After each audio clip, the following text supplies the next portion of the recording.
Fala, gente amiga, tudo bom? Eu sou Carlos Lose e este é o Batata Diário, o seu programa de dicas do Jovem Capitão. E hoje nós vamos começar a falar dos filmes que concorrem ao Oscar. Mais especificamente de Dois Papas, né? Que é um filme da Netflix, né? Mais um filme da Netflix, né? Estrelado por Anthony Hopkins e Jonathan Pryce.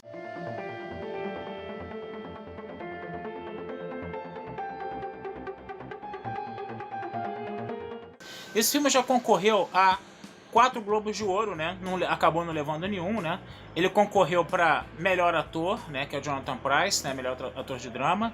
Melhor ator coadjuvante de drama para Anthony Hopkins. Melhor roteiro e melhor filme. Tudo na categoria drama, tá? E no Oscar ele está concorrendo a 3 estatuetas. Melhor ator para Jonathan Pryce, melhor ator coadjuvante para Anthony Hopkins e melhor roteiro adaptado, tá? Pra gente poder falar desse filme, tá? Eu vou precisar usar spoilers, né? Então se vocês ainda não assistiram esse filme, dá uma paradinha aqui no vídeo, vai lá na Netflix, assiste ao filme, depois volta aqui, continua a assistir o vídeo e conversa com a gente nos comentários, tá certo?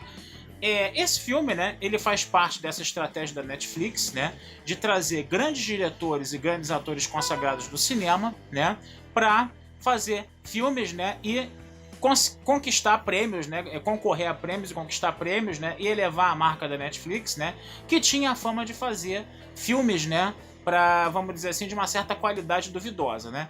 Tudo isso gera uma certa polêmica, né, porque a Netflix seria filme para televisão e o Oscar teria que ser filme para cinema, e a Netflix está pegando esses filmes que ela faz para televisão e botando sessões, né, no cinema para poder ser considerado filme de cinema, né, coisa e tal.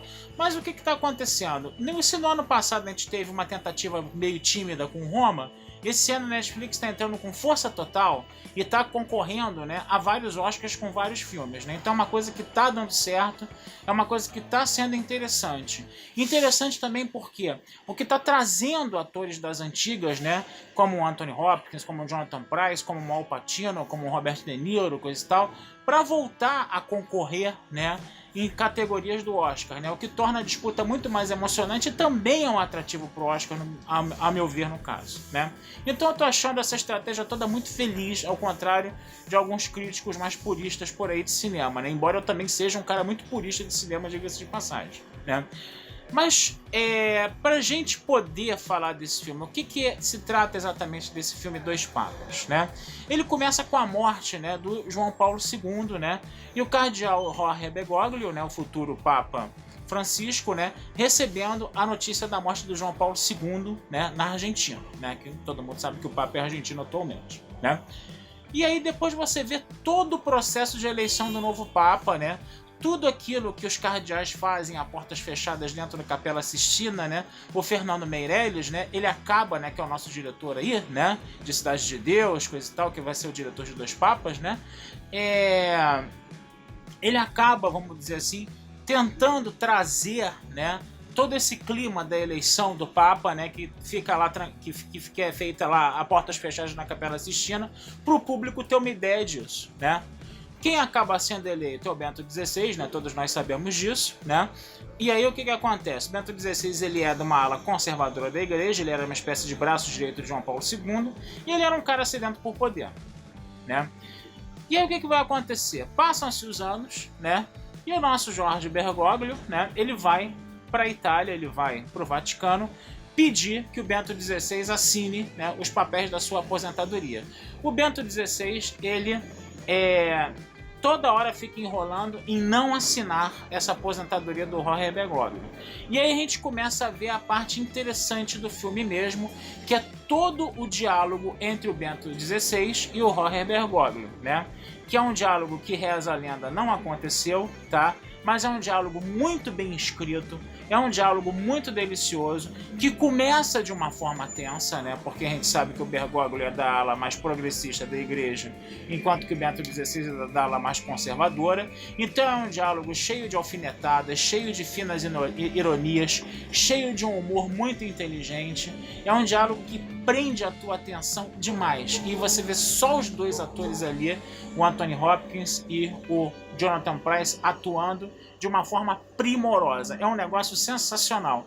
É um filme até mais do Jonathan Pryce do que do Anthony Hopkins. Mas seria uma covardia você dizer, entendeu, que um foi melhor do que o outro, porque os dois estavam muito bons, estavam sensacionais, estavam deliciosos, tá? E aí o que acontece? Esse diálogo que começa de uma forma tensa, ele com o tempo ele vai se, vamos dizer assim, se tornando mais ameno, né? A gente vai vendo esse diálogo se tornando mais próximo, mais íntimo, né, dos dois, mais intimista, né? Então a gente vê momentos, por exemplo, em que o Bento XVI toca piano, né, para o Bergoglio, né?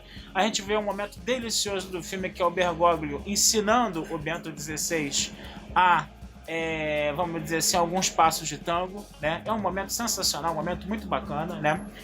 E o mais interessante em tudo é que eles chegam a um estado de intimismo tal, né? Que os dois acabam, entendeu? Fazendo confissões, perdão, um pro outro, né?